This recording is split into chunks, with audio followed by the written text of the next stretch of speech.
السلام عليكم ورحمة الله وبركاته. رجع استعماله مانجها قصاعة ديسان أما قرارة ديسان دلالة الله قصة شبو أيا دخاتير توحى كدقيان مادة preservation كام protection كقصة ميسم مانجها قرارة أما دلالة كتيرام كايلا لسا inay dhigay samayso ama ay qurunto ama urtayo sifadu ay isbedesho in maada lagu magacaabo hitabin ay ku jirto oo saamaysa xiniyaha ragga xiniyaha u saamaysa functionally iyo physiologically labadaba u saamaysa shaqo ahaan u saamaysa duleed ahaan iyo muuqaal ahaan u saamaysa dhinaca kale waxay dhakhaatiirtu tilmaamayaan cabitaanka la cabo maangaha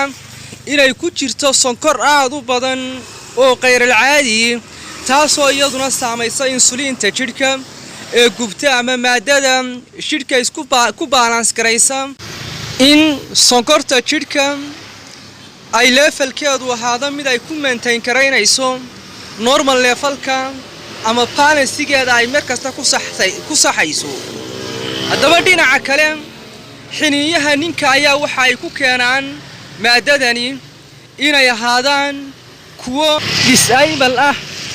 oo aan shaqayn karaynin soona saari karaynin amount-ka manida quality-gooda iyo quantity-gooduba ay markaa fiican yihiin arrintani waxay ninka u jiidi kartaa bay dhakhaatiirtu tilmaamayaan inay ninka ay ka dhigto nin markaas infertile ah ama nin aan dhalayn oo aan ugxanta haweenayda aan qarxinayn oo biyihiisu aanay samaynaynin ama aanay abuuraynin uur ama aanay si fiican u soo baxaynin dhinaca kale xiniyaha waxay ku keenaan inay muuqaal ahaan ay yaraadaan ama inay dhadhaan oo ay daciifaan ayay maadadani ku keentaa xiniyaha ragga si kastaba ha noqotee xaaladan aad bay dhakhaatiirtu uga digayaan dadka maangaha joogteeya isticmaalaan xanuunada macaanka ee sonkorowga aynu bulsho ahaan u naqaano ayaa sidoo kale ay u sahlan tahay inay develop gareeyaan ama xanuunadaana ay qaadaan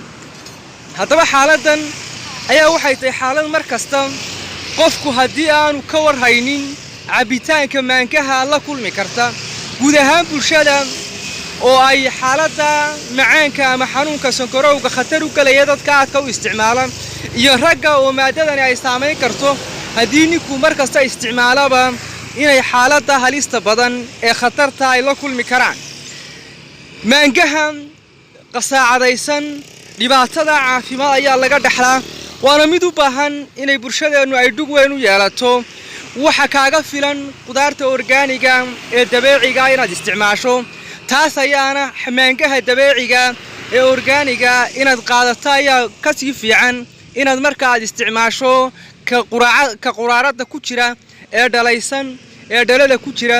ama qasaacadaysan maadaama oo khatarta caafimaad laga soo sheegayo. Wassalaamu calaykum waraxmatullaahi wabarakaatuh.